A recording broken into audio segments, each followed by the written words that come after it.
En el nombre del Padre, del Hijo y del Espíritu Santo. Amén. Ave María Purísima, sin pecado concebida. Muy buenos días a todos. Hoy continuamos con el polémico tema de la pena de muerte. Habíamos dejado en la última videoconferencia una pregunta sin responder. El Papa Francisco, al haber cambiado el catecismo y al haber dicho que la pena de muerte a la luz del Evangelio es inadmisible, ¿contradice el magisterio de sus predecesores, de los santos padres, de los doctores de la Iglesia y de las Sagradas Escrituras? Trataremos en este video y en el próximo, que si Dios quiere será el último sobre este tema, de dar una respuesta a esta incógnita. Pero antes de meternos de lleno en esta temática, voy a presentarles 3 opiniones en contra de la pena de muerte, que son discutibles, tienen su lógica, pero no dejan de presentar ciertos problemas y dudas que no tienen fácil respuesta.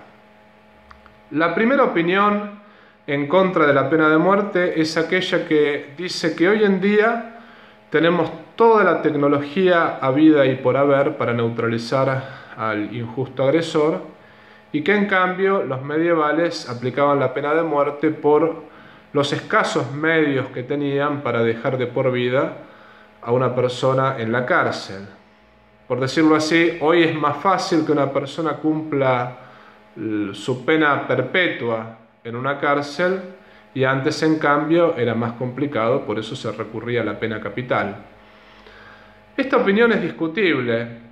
Yo me acuerdo que con un grupo de sacerdotes estuvimos en Escocia, precisamente en Edimburgo, en el lugar donde estuvo presa María Estuardo.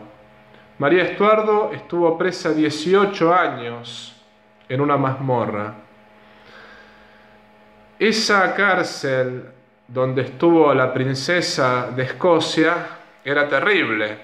Nadie se podía escapar. De hecho, la princesa María Estuardo, por 18 años antes de que la reina Isabel la mandara a ejecutar, no pudo dejar la cárcel de ninguna manera. Se podía neutralizar al injusto agresor en la época medieval. De hecho, si uno ve las catedrales, las basílicas, las iglesias en general, las mazmorras, las cárceles, las torres que construyeron los medievales sin tener la tecnología que hoy en día tenemos, eran 100 veces superior a lo que se construye hoy en día. Ni hablar de las pirámides de Egipto, muchos siglos antes de la época medieval. Neciamente, muchísimos dicen que las pirámides de Egipto fueron construidas por extraterrestres. Esto es mentira. La ciencia modernamente ha mostrado que hasta ahora no hay vida inteligente en otros planetas. Al menos hasta ahora no se ha demostrado. Las pirámides de Egipto fueron construidas por esclavos y son tan perfectas que se inventó esta leyenda de los extraterrestres. Pero es cierto que hoy en día, con toda la tecnología que tenemos, las obras de arte y las construcciones de edificios son muchísimo más pobres de lo que era en la época medieval, e inclusive en la época en la cual se construyó las pirámides de Egipto. Por eso, no era que los medievales no podían neutralizar al injusto agresor. Esto no es tan así, ¿no? Positivamente, los reyes a veces buscaban matarlo. Por dar ejemplos, el rey San Luis de Francia y San Fernando de Castilla podían dejar para siempre en la cárcel a los agresores, pero decidían matarlos.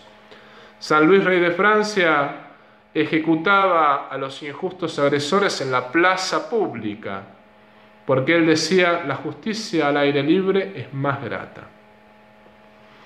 La segunda opinión, que está también en contra de la pena de muerte, es aquella que dice que la pena capital no le da al reo la posibilidad de redimirse. En cambio, si se le aplica la cadena perpetua, tiene más posibilidades de expiación.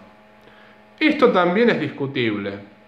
Santo Tomás Moro, que murió ejecutado por el rey Enrique VIII, ofreció su muerte por expiación por sus pecados y pidiendo por la conversión del rey, por la conversión de aquellos que habían caído en la herejía.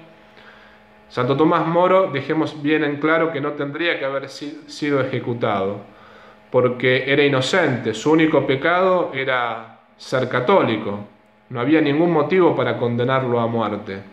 Y como bien dijimos, toda ejecución o toda aplicación de la pena de muerte a un ser humano inocente es siempre un crimen atroz que clama al cielo, clama justicia al cielo. Esto lo remarcamos con fuego. Pero sin embargo, Santo Tomás Moro, que fue condenado a muerte injustamente, ofreció en reparación por los pecados de los otros y en expiación por sus propios pecados la injusta condena que se le proporcionó. También había muchísimos delincuentes y muchísimos injustos agresores en la Edad Media, quienes a gritos pedían ser ejecutados por la pena de muerte, para poder así expiar sus pecados e ir al cielo directamente. Sucedía muy seguido que los delincuentes eran confesados, se les daba la extrema unción y después se les aplicaba la pena de muerte, y de esa manera la leyenda popular decía que no pasaban por el purgatorio, sino que directamente iban al cielo, porque en esta vida habían pagado por sus crímenes. Por eso, no es tan así desde la visión cristiana, que la pena de muerte no da la posibilidad de expiación de los pecados y en cambio sí la da la cárcel. Esto es muy discutible. La tercera opinión en contra de la pena de muerte es aquella que dice que por la pena capital se puede matar muchos inocentes. Lo habíamos dicho anteriormente, ¿no? La pena de muerte solamente la puede aplicar el Estado y solamente se la puede aplicar, si se pudiese, a un criminal o injusto agresor. Si uno le aplica la pena de muerte a un inocente, es un crimen atroz.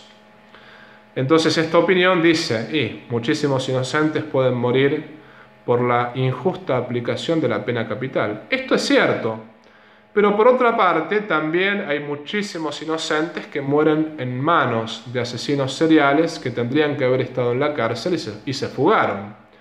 En Estados Unidos sucedió que un asesino se escapó de la cárcel y mató a 5 jóvenes. La madre de uno de los jóvenes asesinados dijo que si el asesino serial hubiese sido condenado a muerte, su hijo hoy en día no estaría muerto. Y esto es cierto. Si ponemos en la balanza la cantidad de gente inocente que murió en manos de delincuentes que se escaparon de la cárcel y la cantidad de gente que murió por la injusta aplicación de la pena capital, son más los inocentes que murieron en manos de asesinos seriales que tendrían que haber estado en la cárcel que los inocentes que fueron ejecutados injustamente por la mala aplicación de la pena capital. Entonces, esto también es discutible. Muchos también dicen que nadie tiene derecho a matar a nadie porque el único que es dueño de la vida o de la muerte es el mismo Dios. En esto yo estoy de acuerdo, pero volvemos a recordar lo que le dijo Cristo a Poncio Pilato. Tú no tendrías ningún poder si no te hubiese sido dado de lo alto. Es decir, la autoridad civil está puesta por Dios para ejecutar la justicia de parte de Dios. Y por otra parte, los que afirman que nadie tiene derecho a matar a nadie, sino que solamente Dios es el dueño de la vida y de la muerte, sin embargo, están a favor de que un juez meta en la cárcel a los delincuentes. Dejemos en claro que la libertad también es un don divino y es un don irrenunciable e imprescriptible. Ahora bien, podríamos discutir qué don es más importante, el don de la libertad o el don de la vida. Muchos dirán, la vida es más importante que la libertad, pero los medievales esto lo hubiesen discutido también. Dante Alighieri decía que muchísimos renunciaban a la vida terrenal para ganar la libertad celestial. Estaba hablando de los mártires. Los mártires veían en la muerte que les otorgaba los injustos verdugos, esta muerte que ellos sufrían por Cristo y por la Iglesia, les quitaba la vida terrenal, pero les concedía la vida celestial y por lo tanto la libertad en Dios. En la época medieval y también en toda la cristiandad, los verdaderos santos y los verdaderos hombres de Dios eran capaces de renunciar a su propia vida en este mundo para ganar la libertad celestial y la vida eterna. Por eso, esto también es discutible. Ahora bien, volvamos a lo que dijo el Papa Francisco, que la pena de muerte a la luz del Evangelio es inadmisible.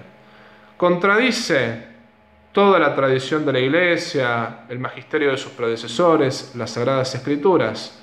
Ciertamente que no.